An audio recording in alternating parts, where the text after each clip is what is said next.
Okay, this is Likely Suspects, page 73 of Moon Over Manifest, 73 to 80. Likely Suspects, May 30th, 1936. I lay in bed the next morning feeling mightily burdened. Something had been gnawing at me all night. It was Gideon. Where did he fit into all this? How was he connected to this town, to these people? Manifest was the place he'd chosen to send me to, and yet it didn't seem like he'd ever even been there. Did he know Ned or Jinx? Did anyone know him? I wasn't even sure that I did. Now, there was a thought. What did I know about Gideon? What did I think people should know about him? I started a list in my head. He always walked like he knew where he was going. He was a better cook than Shady. He touched the blanket up under my chin when he thought I was asleep, or he tucked the blanket up under my chin when he thought I was asleep. I stretched out in the warmth of my bed and pulled the blanket up to my chin. Let's see, I thought he was smart. Not so much book smart, even though he did know all 48 states and capitals. Why are there only 48 states and capitals? Well, in 1936, there were only 48 United States. And all the presidents from Washington to Roosevelt. No, Gideon was more living by your wits smart. He'd once turned a bunch of wildflowers into a $20 bill. Some might have said that wasn't smart, that was magic, but not the way Gideon did it. He gathered up a nice bunch of wildflowers and traded them for a sewing kit in Decatur. Then in Fort Wayne, he swapped that, the sewing kit, for a camera, which he raffled off at a church picnic in South Bend. Chances were 25 cents a piece, or 5 for $1. Raffle tickets, chances. He ended up with $7.50, and he bought us a tandem bicycle. But our behinds were sore by Kalamazoo, so he sold it for a $20 bill to a man with twin grandkids. I remembered all those things about Gideon, but I couldn't remember if he'd said the words or if I'd only imagined them. The words, I'm coming back for you. Memories were like sunshine. They warmed you up and left a pleasant glow, but you couldn't hold them. I'd have to do some divining of my own, I thought as I rolled over. There was the Wiggle King fishing lure sitting on the windowsill where I'd left it the night before. I should have put it back in the cigar box, but somehow it had separated itself from the rest of the items. It had become different, special, and it needed a special place. There was a welcome breeze blowing through the open window. I was no stranger to hard work, but the thought of being cooped up in Miss Sadie's divining parlor left me feeling a bit short of breath. Maybe I could busy myself helping Shady and I wouldn't have to go. There was a plan. I'd saunter downstairs and make myself so useful Shady couldn't possibly see fit to allow me to walk out the door, let alone do someone else's bidding. I figured Shady might be feeling a little down in the mouth that day.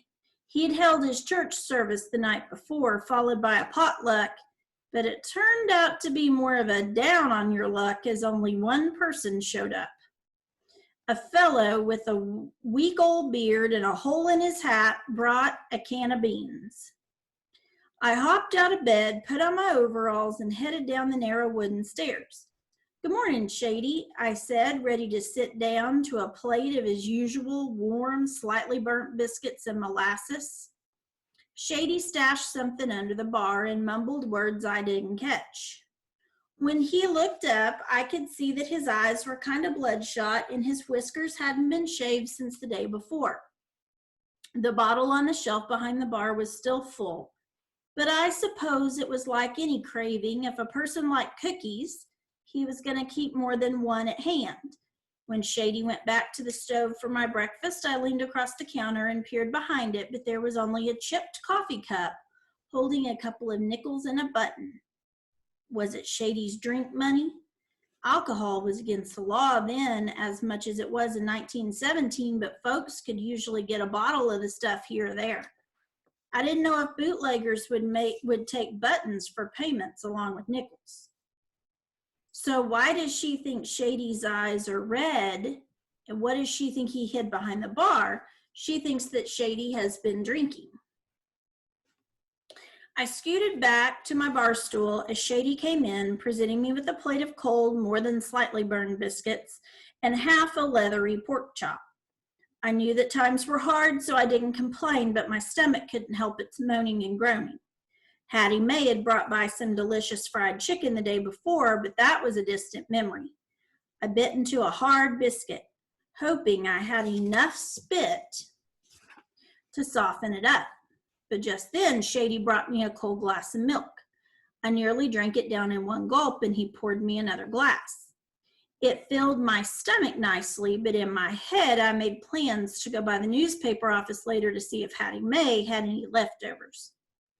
I thought maybe you could use some help around here, I said to Shady, wiping off my milk mustache. I do laundering and mending. I'm even good with the hammer and nail. He scratched his whiskery face, making a sound like sandpaper on rough wood. Well, that's awful nice of you to offer, but I'm feeling a little spent this morning and need a bit of a lie down. Besides, Miss Sadie will be expecting you, he said. I choked a little on the biscuit brick, wondering how Shady knew of my ill-conceived agreement with the diviner. When he went over to a box in the corner of the room and pulled out a wire bristle brush, one glove, a half-full bag of chewing tobacco, and a cracked mirror. Then his eyes lit up and he said, "There you are," and pulled out a long coil of rope and proceeded to tie a large knot at each end. He gave the rope a good tug, testing its worth, and presented it to me. "Every little girl needs a skipping rope," he said with a smile as he replaced the odds and ends and hauled the junk box out back. I held the rope in my hands and felt a stinging in my eyes. I didn't really think of myself as a little girl anymore, but I smiled. "I had a skipping rope once," I said, when he returned. "It was in Tennessee, and I was using it to pull a wagon full of firewood. I guess I loaded too much wood in it because the rope broke in two. I've always wished I could do that over. I wouldn't have carried such a heavy load. Seems to me you've been carrying a heavy load for some time." Shady's eyes looked like deep, watery pools. "Besides, everyone deserves a do-over. Now you've got yours." So she's talking about carrying such a heavy load as the firewood, and he said, "Seems to me you've been carrying a heavy load for a long time," meaning more than the firewood, but emotionally. She's had to grow up. She hasn't been able to be just a kid because she's had to help Gideon. She's had to travel across the country with him. She's had to be like a little adult. I smiled back, feeling the rough and bristly rope. It was like Shady. He had his rough edges, but he was strong and steady. I guess I better fess up about the diviner since that cat was out of the bag anyway. About last night, I lost my compass again the other day and had to go see about getting it back. Miss Sadie told me. I take a little milk over to her on my way back from town a couple times a week. Did you two have a nice visit? If you mean, did she tell my fortune? No, she did not. She just carried on a bit, jingling and jangling, telling me an old story about a couple of boys who lived here a long time ago. I kind of liked having the letters and mementos mostly to myself, so I decided to keep those a secret. But I broke her pot, and now I have to go back to work it off. Shady had perked up a bit. She told you about a couple boys? Yeah, and some trouble they got into with the Klan with some poison ivy and such. Ned and Jinx. Did you know him? Shady occupied himself by scrubbing down the bar top. I did. That gnawing feeling came back to me, and I worked up my nerve.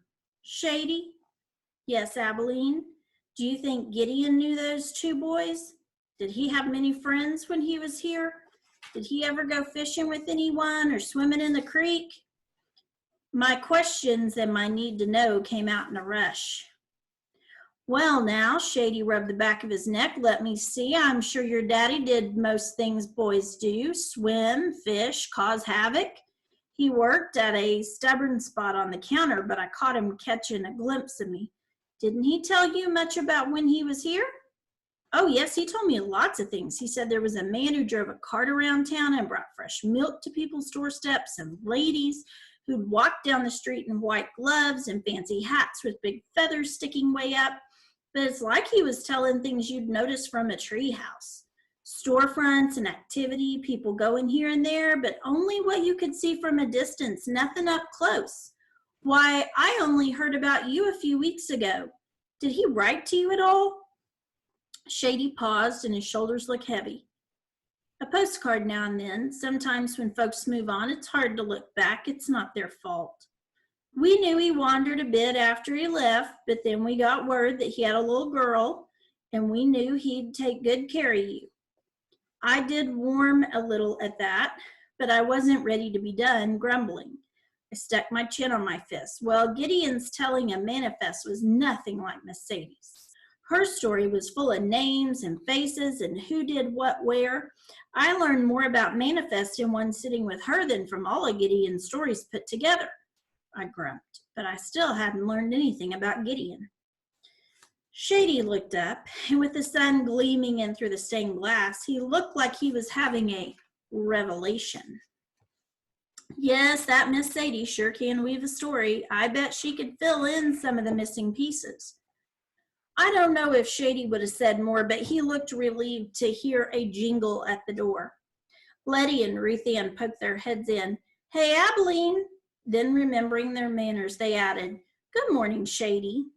Good morning, he answered. Would you girls care for a glass of buttermilk? Yes, please, Letty and Ruth Ann answered together. Shady went into the back room and Letty whispered, First we have to sell some eggs in town. Then we can work on the Rattler mystery. We've made a list of suspects. Mr. Cooper, the barber, Mr. Koski at the diner, Hattie Mae. Hattie Mae, I whispered back, the nice news lady paper? Surely you don't think she's the Rattler. Well, not really, but she's got a sweet tooth and she'll probably give us a licorice whip or some jelly beans if we stop by. But we'll start with Mr. DeVore, the postmaster. Mention of Hattie Mae made me think of something. Wait a minute, I need to run back upstairs. I went up and thumbed through the newspapers I'd selected from Hattie Mae's office. I found her column in both and gave each a quick look-see. It was the one from October 11th that rang a bell. I carefully tore it out and made a point to take another look through Hattie Mae's old newspapers later. As I went back downstairs, Shady was pouring the buttermilk. What are you girls up to today? We're doing some corporal works of mercy. Mr. DeVore needs visiting. Is that really why they're going to visit Mr. DeVore? I don't think so. Oh, he does. Is he sick? Sick? Ruth Ann pondered the question. I guess you could say that if you consider loneliness a sickness. Who wouldn't be? Spending all day sorting everybody else's letters from dear ones far and near and never having a loving word sent your way. Shady looked like he'd been given more answers than he'd asked for. Well, you be sure to give him my regards. Tell him we missed him at last night's service, and we'd be pleased to have him come next week at the same time. He reached behind the bar where he'd stashed something earlier and took out that something wrapped in a brown paper bag. Good day, girls, he said as he left. There was an awkward silence as I thought about what might be in that bag. Then Ruth Ann said, Come on, Abilene, finish up and let's go. Can't, I said, before washing down the last of my biscuit with my buttermilk. Why not? Asked Letty. I handed her the October 11th Hattie Mae News Auxiliary. The paper was a little wet from my sweaty hand. I got a debt to work off. She has to go to Miss Sadie's. Okay, Hattie Mae's News Auxiliary from October the 11th, 1917. This is full of fancy words that all say something very simple. She writes, do you think you can help me decipher what this means? Why, certainly. Perfect. I hope all of you are having a festive and convivial fall. Having a good time. With the autumnal surrogation to winter, fall changing to winter, and the Thanksgiving holiday quickly ascending upon us, soon to be here, I think I find myself reminiscing to mind the many blessing and bestowments of the past. remembering good times in the past. I suppose having matriculated to my 19th year, She has become 19 years old. To quote Hank Stram, great coach of the Kansas City Chiefs in their first Super Bowl victory, keep matriculating that ball down the field, boys. keep turning it down the field or Moving moving it. Moving it down So the she's field. moved She's to her moved to 19th 19 years year. old. Has provided me with a depth of insight which I'm only beginning to excavate. I mean, she's digging into her thoughts. She's thinking deeply. My ruminations were particularly profound at church last Sunday. Ruminations are thoughts. She's chewing her cud and thinking about things. When Pastor Mankins illuminated us all. He provided something that everyone said, aha! His words of purging our souls of anger and hatred were so taken to heart by some that they rose out of their seats just itching to praise the Lord. Hallelujah! Buster Holt and Elroy Knabb were so moved, they fairly fled the service afterward to spread the word. Brother Holt, Brother Nam, let's go. Do you think that's why they jumped out of church? I don't think so. Remember, this is 1917, and they were members of the KKK and probably had to go to the restroom. And probably used the poison ivy leaves. The three-pronged leaf. So they may have poison ivy on their bottom. They might. Ooh. That's why they had to head out so quickly. In my rovings about town, And she's wandering around. I've learned that the same two gentlemen have been frequent patrons at the drugstore. Oh my.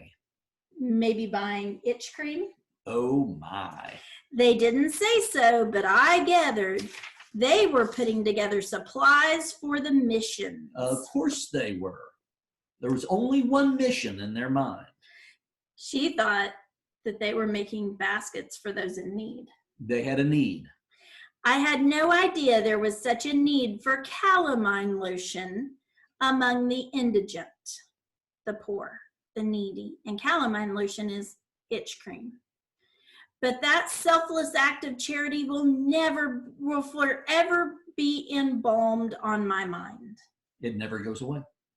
I regret that there will be no Hattie Mae's News Auxiliary next week, as I will be visiting my Aunt Mavis. I was tickled pink last week when the birthday gift she sent all the way from Jefferson City. Which is in Missouri. A thesaurus is a commodious tool for any reporter. A handy tool? You could say that. Have you ever heard of a commode? It says commodious. Sounds Latin. So for all the who's, what's, whys, whens, and wheres, refer to the penultimate page every Sunday, except Sunday next. Hattie Mae Harper, reporter about town. Where do you think she got all these fancy words from? I suppose from that commodious thesaurus. The thesaurus. Monsieur Mariam. What? Or who's the Roger. Roger's thesaurus. Everyone should have one. Okay. Are you ready? Yes. Been waiting for this one. Bert's Bottom Up. Got bumps on your bottom? Those itchy, sore hemorrhoids that make sitting uncomfortable? Well, Bert's Bottoms Up is the elixir for you. Just drink a vial of Bert's Bottom Up, and you'll be sitting pretty in no time. No more worries about those hard kitchen chairs. You can eat your meals in peace and comfort with Bert's Bottoms Up. On sale today at the drugstore elixir aisle, bottom shelf. Ho, ho, ho, ho, ho. That's it for today. Thank goodness.